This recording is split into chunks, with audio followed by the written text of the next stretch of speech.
Hello, everyone. Welcome to the first episode of AI and Data Governance with Dr. Vega. Today, I have the great pleasure of interviewing Amelia Badders, the Chief Services Officer at Credit Human, a good friend and also a former boss of mine. And we're going to be talking about, the remarkable impact that she has made in my life as an engineer. I don't even know that she knows the impact that she has made in my life when I came to my previous company. But we're not going to be talking about engineering. We're going to be talking about something else. We're going to be talking about the importance of people and dynamic systems in the topics of AI and data governance. So Amelia, welcome to the podcast. Thank you. I'm happy to be here. Awesome. I'm so excited about the discussion today. Let's start with something that has intrigued me for years. And I believe we had some conversation about this in the past when I just barely made it to the previous job. But it's a little bit about your journey. You started as a student in physics, and then you worked at the San Antonio Electric Utility for at that time, and then it took about 8 years or so before you finished your next degree in technology management here at our university in San Antonio, UTSA. What happened in those 8 years that made you rethink, that first degree that you were working on as a in physics, and then move towards management and technology? Can you expand a little bit more about that? Sure. And I mean, it is an interesting story that has mostly impacts outside of the direct education. But I will say in the senior year of my undergraduate program, when I was studying physics, I got the opportunity to participate in Department of Energy Science and Engineering research semester. So I spent a little more than a semester working at Lawrence Berkeley Labs in California. And there were a group of about 20 students from all over the US that had gotten into the program. And we lived in a hotel in downtown Berkeley and, took the bus shuttle up to Lawrence Berkeley Labs. And I had selected, because I enjoyed studying, theoretical physics. So I actually worked on early experiments preparing for some testing at a particle accelerator. And one of the things I learned in my experience at the lab was that working alone in a lab was not a good fit for who I am as a person. Okay. Intellectually, I caught on to the information. I was learning a lot. I still have the notebook hidden away somewhere with all my lab notes. But that made me rethink potential plans to go in for a master's degree in physics. And I may have been too narrow in some respects because I may have thought my experience there represented what my experience would be if I pursued higher education in physics. But regardless, I made that shift. And when I did so, I found myself graduating from college with an adjusted plan. And I moved to San Antonio. Honestly, I followed my big sister here. She had gotten stationed at Fort Sam Houston. And I was graduating college with a complete change in my plan for myself. And Rolando, you know me well enough to know that I can modify plans, but I like having a plan. So when I threw that plan away, it was a little unsettling to not have a plan. So moving in with my big sister and her husband felt less like going backwards, honestly, than moving in with my mom, who also opened the door. And it was through that experience, a few trails along the way, that I got my position at the San Antonio Electric Company, CPS Energy. Okay. And started my work there. As you know, I started there as a rate analyst.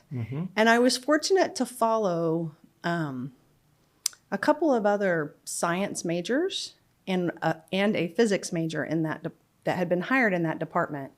And so the hiring manager believed strongly that problem-solving skills was what was necessary to be an effective rate analyst in the utility space, where you look at all the costs of the utility and figure out what is the appropriate and fair way to recover those costs based on how people use your service. So there was a tie of solving problems, but the end goal was focused on rates. Yes. And okay. Yes. And when you're not in that space, you don't, I mean, I never connected it before I was in that space, but the challenge of trying to figure out cost causation. Yeah. What are the actions that you take as a consumer of electricity in a regulated space and how do you charge for that? So I also found, though, as I got into that role, that my physics degree was a big benefit to me because I spoke often to, I think at the time it was always gentlemen, but in the power plant division, to understand how their different pieces of equipment worked in the substation area, to understand the role that the transformers and the capacitors and, really understand how it worked in the delivery of energy more than just, understanding from a textbook perspective, because that contributed to how you divvied up the cost, if you will. And so I was able to come in to a business and maybe surprise people, this recent college graduate that comes in and talks kind of in their terms. And so, so it came time to pursue a graduate degree. The company incented it. They encouraged, postgraduate education. You say it came time. What does that mean? Yeah, I'd worked for 3 or 4 years. I felt like my feet was on solid ground in the organization. I knew what I was doing. I had come to a certain level of subject matter expertise. So maybe so I felt a capacity to take on postgraduate studies while working full time, combined with encouragement just from the organization through their tuition reimbursement and a few taps on the shoulders that a master's degree would be beneficial in my career. Why technology management? 2 reasons. I was very intrigued by the focus of the program was about managing in technology-heavy organizations, because can be tricky with the way it's named in that program, because it sounds like you're managing technology, but really the program was about managing people in technology-based organizations. I was very intrigued by that, and it fit well with where I was at CPS Energy. And when I inquired around the organization, there were several people in higher levels of management that either were pursuing or had pursued that degree as a part of their leadership journey, particularly people like me who did not come with a business background. So I didn't come up with a finance or an accounting undergraduate. And so MBAs are very common. Yeah. But I was more interested in learning the management side because I felt, right or wrong, it turned out right. I felt like I could learn the finance and accounting components I needed. You said you inquired in the organization. At least from my experience, most students making decisions what they're going to study, they focus on, which future job will pay better than where I am today. But you inquired, you were as if, you were committed to the organization. You saw the vision of the organization and you wanted to get a degree or, let's say the knowledge in an area that supports the organization. I would say that maybe nowadays students almost could care less. What drove you to stick to it, to kind of go back to management or to inquire around? So what drove that? So there were a couple things. I remember very distinctly at the 5-year mark at my career thinking about, all right, is this where I want to stay or is it time for me to leave? And like we all go through that process. Kind of, we all go through that process. And I'm probably amongst that generational group that was shifting from lifelong careers. Like I had friends who'd worked a long time at places, but most of my friends weren't staying very long at places. But I loved our mission at CPS Energy as a municipally owned utility. I really did see our work and our service as benefiting our community. And so I was aligned with that. I liked the people that I worked with. I admired the leadership of the organization at the time. And so those things combined, I wasn't looking for a degree to go find a better job that paid better somewhere else. I was just really looking for what's the best way to build a foundation for my future there. Gosh, I wish that people and younger the younger generation would have the same DNA that you have. Those are very important questions, because I think that the foundation in our economy, is driven by the stability in the minds of people to develop the roots in that community, and you establish your roots here. I did. That's And I was grateful to be in an organization where I was able to do different things within the organization. So I didn't have to choose to leave the organization to change what I was learning or where I was contributing. If you go back in memory lane, thinking about the people that influence you the most, do you have any stories that you could share with me?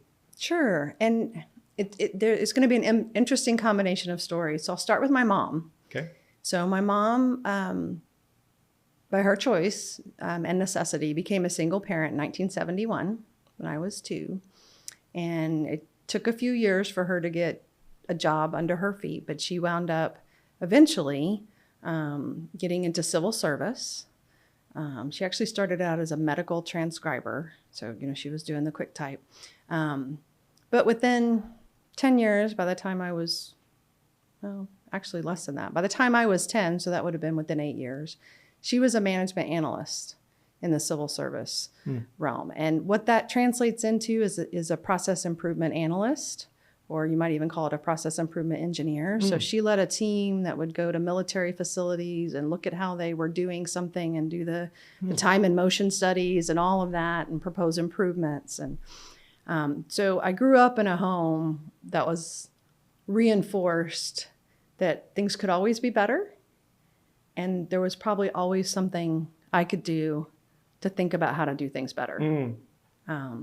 So that was a big influence for me. And I'm grateful to her for that I never, in fact, she would say, you're never stuck where you are. You can make choices that can put you either immediately or over time in a better path. And so that built a confidence in me to do things like, I like math, so I'm going to study math. I like science, I'm going to study science. In high school, I didn't know what I wanted to do in college, so I just took every math and science course I could fit in, because I figured if I knew how to do that, surely there was some good job I could get. So that was a big influence. As I moved into my career, former CEO at CPS Energy, Milton Lee,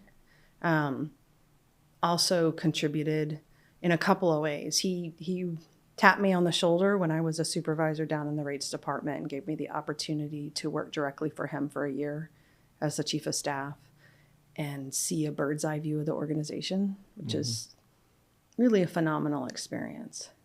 And at the same time, he always encouraged me to never stop being me.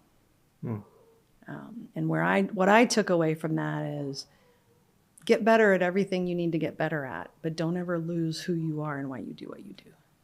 And if a job ever requires you to do that, he didn't say these words, but this was my takeaway. Yeah. If you ever feel like your job requires you to do that, find another job. Don't make a new you.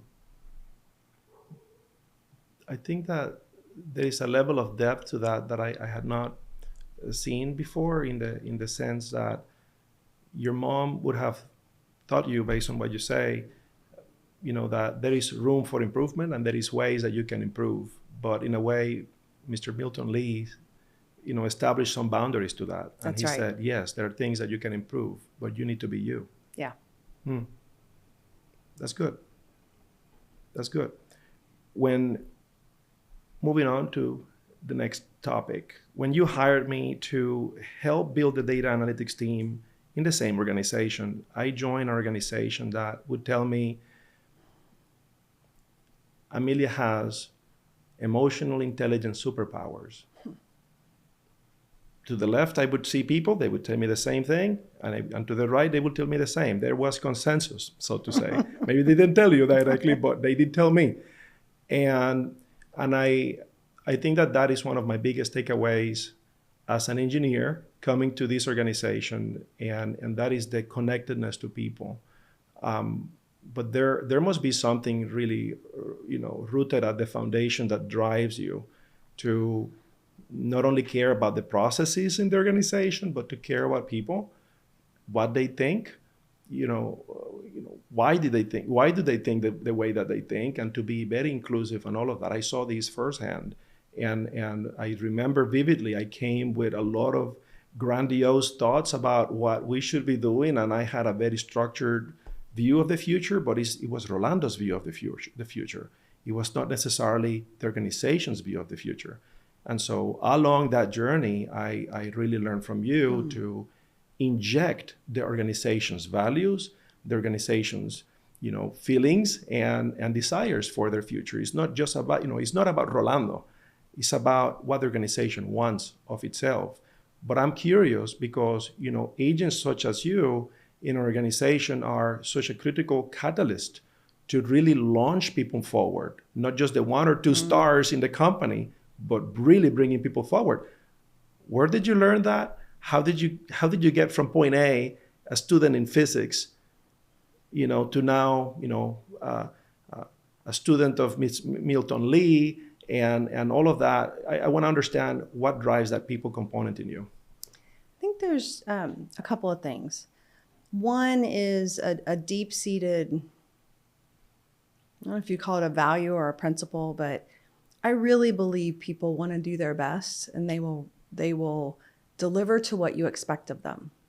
So if you expect the people around you, peers, subordinates, bosses, if you expect them to try to get away with stuff and do the minimum effort necessary to get by, that's probably what you'll get. But in the heart of people, I think they want to contribute. And maybe there's different varying levels of the amount people want to create, but I think that's an innate part of who we are as human beings, that we want to contribute, that we want to leave things either a little or a lot better than where we were. And there's a piece that we want to be valued. We want to know that what we do makes a difference. At least I always wanted to know that what I did made a difference to other people. And so perhaps some of it was just I assumed everybody was like me, right? This is what drives me. I think that's a piece. I think for reasons I can't explain, and I haven't studied enough of the history, but it's been reinforced by assessments, I have a high degree of empathy, and that's just a part of who I am. And you see that in the Gallup strengths results. I see that in some other assessments I've taken. And I think that helps because my ability to I don't always get it right, but my desire to understand what it might feel like to be in somebody else's shoes drives me to think about how whatever I'm trying to do impacts others. And the reality, Rolando, is everything we do is done by people, and everything we do is done for people.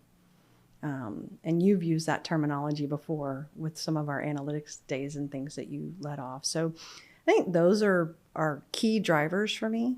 They're impacted by my faith. They're impacted by a belief that human beings are innately valuable.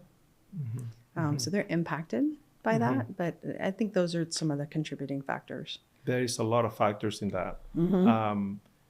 Should organizations, despite of the individuality and strengths of each individual, should organizations aim for more of that caring for each other, regardless of personalities? I actually think they should, and it's becoming more and more important. Perhaps in environments, it matters everywhere, quite frankly. I was getting ready to say, perhaps in environments that are very structured and almost industrialized or factory-like, you can get by with not doing that. I won't say you shouldn't do it, but you can get by with not doing that. But to not do that is to treat people like they're a tool that you use to accomplish a task. And you're actually minimizing what your organization can do in the world when you treat your people like tools as opposed to people who want to do things that are impactful. That is also a big statement right there, I think, because we're coming into the time of artificial intelligence in a very rapid way. And I think that we have put people to work in things that sometimes are repetitive and mundane, and it's very easy and tempting to treat people as tools because they do deliver certain value. And in a society that values, the return on the investment, there are consequences to that, because it can be a utilitarian kind of mindset. But now that we are moving towards more of the AI, and we're working towards removing some of these repetitive activities away from people, I think that there will be an increasing need for exactly what you're talking about, because there will need to be a human connection back into the equation, even in the industrious organizations. We may have less people working in the industrious organizations, but those who are there, they better connect with their customers. They better connect with the people. So that kind of moves me to the next point. I'll confess, as I mentioned already, before my job with you, my thinking was a little bit stiff, and I have allowed to introduce, let's say, more variables into the equation. I have actually had some interesting discussions with my wife on this topic. Is questions like, have I allowed grayness into my life? Because I also had, let's say, some of the executives before told me, Rolando, you're kind of binary. It's either right or wrong. It's the good way or the not good way. And I always had an answer for almost everything. And I always had, in my mind, like, there is the right way of doing it. And I think that there is great value in knowing that, yes, there are better ways. But when we're engaging people, these people will have other variables to consider, other priorities, other values. And so there is nothing wrong in making decisions, because, being all gray moves us to not make decisions. However, in the process, we're working with people, and for people we're working. And so how do you deal with the shades of gray? If everything is gray, we don't get anything done, but we still have to embrace some element of the shades of gray in the sense of maybe I had two equations that I was solving with X number of variables, but when I introduced Johnny and Suzanne into the discussion, now I realized it was not just the two equations. I have another set of equations that I'm solving for. So how do you deal with these, especially at the executive level where you're in right now? Lots of shades of gray, I imagine, and many more equations. You still want to make decisions, and the organization wants to move forward. How do you reconcile the two? Well, and it is something that we grow in over time. So in my early career, and probably if you talk to some of my high school teachers, I was probably more binary in my thinking. Now, one thing I always had going for me is I was a scenario person. So I was often imagining myself. I mean, this sounds silly, but I made A's in almost all of my classes, if not all of them, I think, in high school, almost all of them in college. And so I knew how to study and I made good grades, but I would still calculate going into a final, like, what's the lowest grade I can get on this final? And keep an A or keep a B or keep a C. And that was a stress relief. And that's just kind of an example of scenarios where I would think through, if I do this, how does it roll out? Where that helps is that it hurts and it helps, but I always believe there's more than one way to get something done. And, my sister gave me a piece of advice. Sometimes in life, you have a decision to make, and it's a choice between a good thing and a good thing. Not a good thing and a bad thing. And so I tried to use that at work. What is the outcome we're pursuing? And in this decision, does one choice increase the likelihood of achieving that outcome? Because good and bad implies that one increases it and one decreases it. But you may have two that increase it, and you have to get comfortable with, maybe I don't know which one's going to increase it more. Maybe I think A is going to increase it more, but the team that I'm working thinks B is going to increase it more. Is it more important to make progress? Right? So that we are moving toward the outcome? Or do I think so much of the way I think of it that I know that they're all wrong and I'm right? So there's a little bit of humility in that too, to say, and I know you heard me say that sometimes, so that sometimes it's more important to make progress, and I can accept something that I might think is less optimal, but still a good choice to make that progress, because then when people see progress and they see success, then they're open to the next step. I don't know if that was completely responsive to your question. Gray is still hard for me. I like black and white better. But I will tell you, people aren't binary. And so that's usually when I run into somebody who, including a senior leader, for me, somebody who says, this is what we need to do, this is the direction, and we need to do it in this amount of time, and it's the right thing to do. And I'm like, whoa, wait. I'm agreeing on everything you say except the time frame, because we got to bring all these people along with us. And it doesn't serve anybody's interest, the organizations or the individuals, to ignore the fact that people need some context and explanation and opportunity. Now, you don't wait for, you don't necessarily, you try to get 100% of the people, but you don't actually expect to achieve 100%. You consider yourself blessed or lucky if you get to that. Yeah. But, I don't know.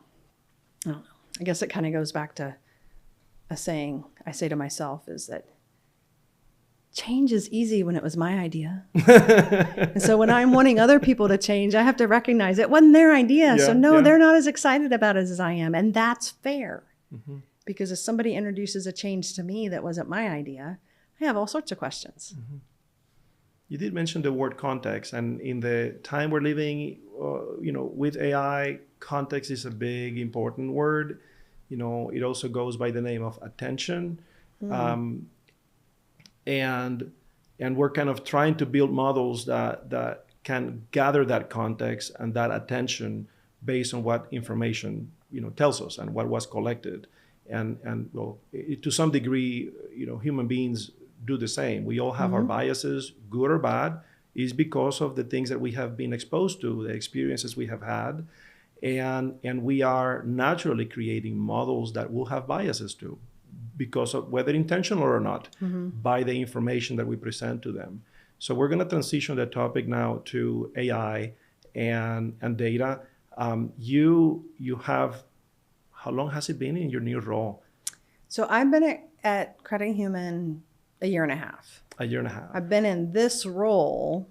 So about 6 months after joining Credit Human, I actually switched roles from the one I was hired into. So I've been in this role in services for a little under a year. Can you tell me what is it that you do at Credit Human? Sure. As the Chief Services Officer, I oversee what in some organizations they call it administrative services or support services. So it's the functions in the organization that support the member-facing functions. So I don't have a member-facing role. That's what in credit unions, our customers are our members. You join the credit union, and so I have financial services for the credit union. We're in the financial services industry, but I have the finance and accounting department for the credit union. I have IT infrastructure. I have our facilities and security, our operational controls and compliance, which includes internal audit, and our human investment group. Gotcha. What would you say is Credit Human's secret sauce in regards to how it makes a difference in our communities? Long-term focus.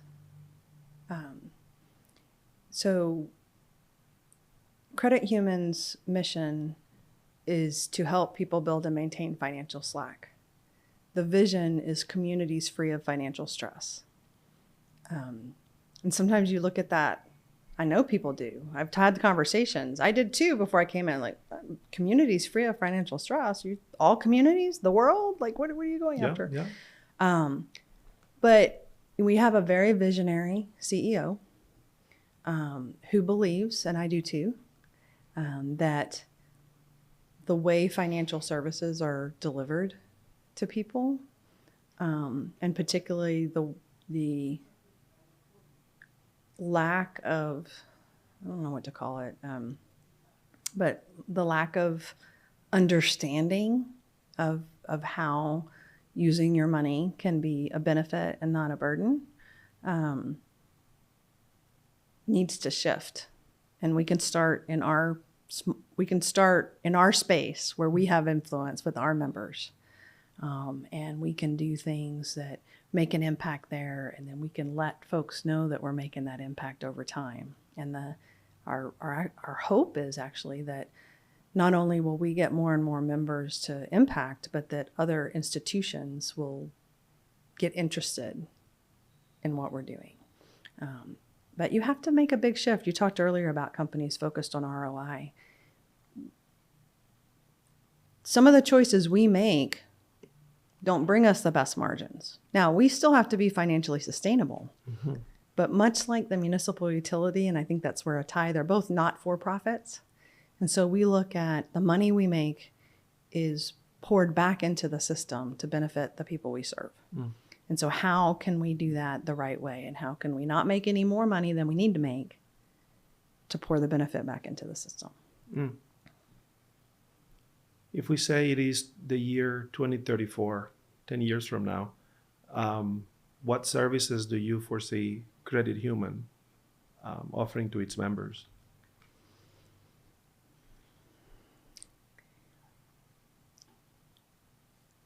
We want, that's an interesting way to say it, because the service is in aid of their financial health. So we are actually undergoing an effort to look at how the medical industry diagnoses physical health, and what parallels can we learn to help bring awareness to financial health. Because one of the things that is a concern, let's face it, we are a very consumer-driven society, and debt has become like normal. Normal. And so you ask somebody, are you under financial stress? No. How many months could you go without a paycheck? 3 days? It's like people don't even know the state they're in, if you will. And so, and that's not, it's attention, it's context, it's all I knew. Yeah. And we're not talking about people, we're very clear. We focus on modest means. That is not low income. There are plenty of people that have very good income that still live check to check. Yeah. Yeah. And so, so when you think about what services we offer, we're looking for the day, we're planning for the day that when we engage with a member, we're able to say to them, hey, we noticed something in your transactions, or we noticed that your expenses just went up a lot, or your expenses just went down a lot. And we wanted to talk to you about that because we think, like, let's say, we think this is an opportunity for you to put some money over in savings, or that sounds small. Part of you think, doesn't every bank do that? No, they don't. Most financial institutions, you figure out what you need and you come to us and we'll help you do it. And we want to be more than that. So you want to become essentially a partner, an advisor of your members. That's right. And in our current structure with our financial health centers, we are leaving the old branch system that banks are accustomed to. And we have financial health specialists, and we're teaching them how to ask questions differently. We got a ways to go, but we're teaching them how to ask questions differently. We're teaching them how to offer options, how to, if somebody comes in for a loan and maybe they don't get approved for that loan, don't just say you didn't get approved for that loan. Well, what were you trying to do with that loan? And maybe we can help come up with some strategies to get you where you need to be in another way, or to get you where you could get approved in 3 months or 6 months down the road. Yeah, yeah. This is fascinating. It may be, even for a human being, it's a tough job because it's the job of trust. How can you be a partner and an advisor to all of your X number of members? How many members do you have? So we have about 250,000 members. Okay. And that breaks down into different, really engaged members. It's probably, a fifth or a sixth of that number. Okay. Still, you're trying to build trust even I would like to think that humans are better at building trust than a machine is. And that is the future that you're aiming for. And to do that in a way that treats all of your members in a similar way, right? No favoritism. That's right. This member over this other member. That I think is a good segue to what role do you think AI and data will play in achieving this in the future? Knowing that is perhaps a bit easier, at least the way that we think of it today.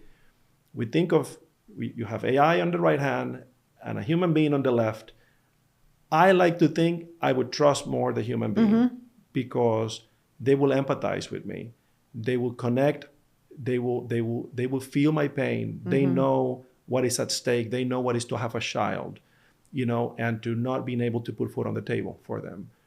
AI won't be able to do that. Right.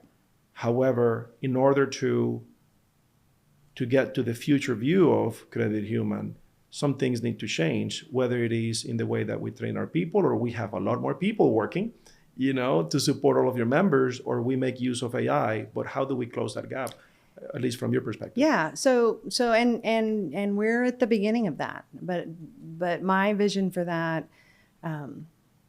there are some basic opportunities, and there's all different forms of AI. So one of it is, another thing that builds trust with an organization is consistency in your experiences. And there's a real opportunity in AI to help ensure that we're very consistent with our members' experiences in their transactions. And most transactions can be automated. What's my balance? Why did my check not? I mean, there's a whole series of, I needed to make a deposit. I need to make a withdrawal. There's a whole series of things. In fact, we have two kinds of members right now. I mean, some of our members, they don't want to talk to somebody unless it's complicated, right? They'd rather, I'm looking at my hand because they'd rather do it on their mobile device. Yeah. And through chat, which we've opened up because that sometimes feels safer. So, one of the applications of AI is that consistency. Another application is to release the people in the organization, the financial health specialists, so that they actually have more time to spend face-to-face with the member, or phone-to-phone, or screen-to-screen. Yeah. And to do that, you need to get the easier things done in a way that's easier for the people. Because it isn't an option to just hire a bunch more people. That's not an option. Right. It isn't. Yeah. It's too expensive. It's too, but you focus in on the skills of the people. I think maybe one of the biggest applications of AI, though, is in partnership with the people. I could see an application where AI is listening to the conversation and the person is having the conversation, and then then the things come up on the screen that say,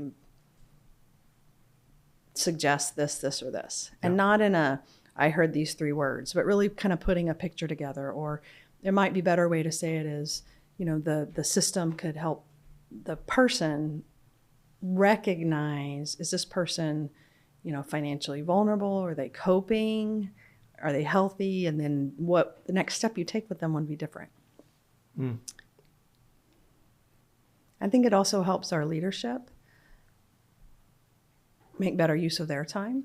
So some of the ways we're already using, just, some of the Microsoft's available Copilot, because we're a Microsoft shop. I'm not advertising. It's just what we use.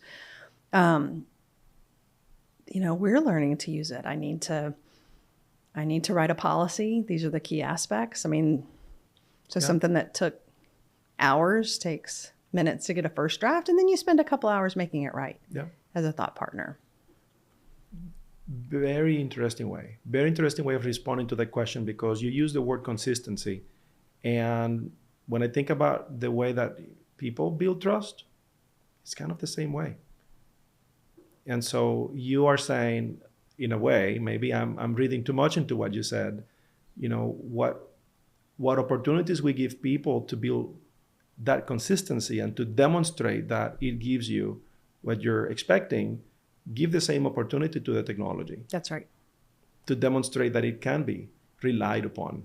Yeah, that is part of what I was saying. And then the other piece is if people have so you're proving the technology can provide it, but you're making sure that their experience, whether in their day-to-day, non-complicated things, is very consistent, which builds trust in the institution, so that when they need to have a different kind of conversation, that's what we want to be. We want to be the first place our members think of going, not the last place. Outstanding. You did mention the executive, and we're coming towards the end of our discussion here. You mentioned the executive discussions and how we can free up some of their time. And maybe the question that I'm going to ask, it's in the opposite direction. It's not necessarily asking about how do we get more of their time freed up, but how do we get them engaged in an adequate way? Maybe, I'm just looking for what is the right balance of defining governance within an organization that clearly needs a strategic forethought to define that future. Is kind of in a way, would you want to have your executive solving problems every day, or would you want them to think about the processes that make our future version of ourselves better? And so that takes time. And initially, it may not free up a lot of their time. So walk me through how you see this happening. And it is the latter that is more important for executives. And so if AI as a thought partner can accelerate the completion of all of us, no matter what level of work that we do, have some mundane tasks in our roles, or in order to communicate concepts, we have to write things and we have to craft them and organize them, or maybe we have to do research to gather information. Not all of that can be delegated.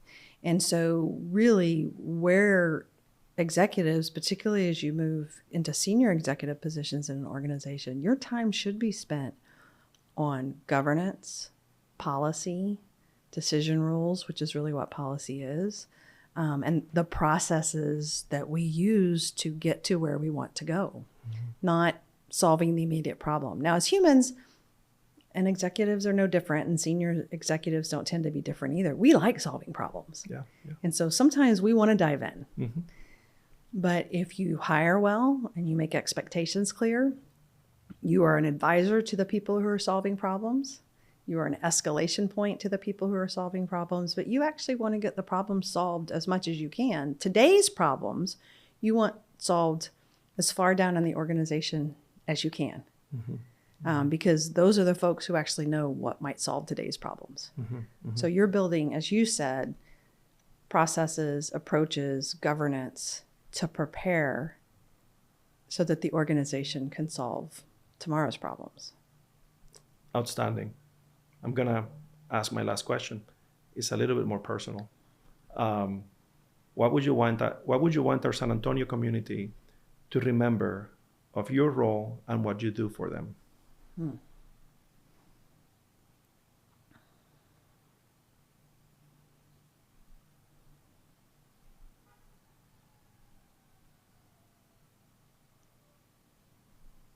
That's not an easy question to I answer. know.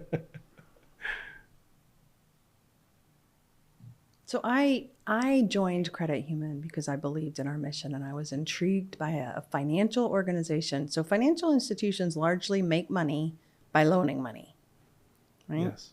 They gather deposits at one rate, and they loan at a higher rate. So to have a financial institution that among its tenets was actually to help its members have have more financial slack, which typically translates into lower debt, was intriguing to me.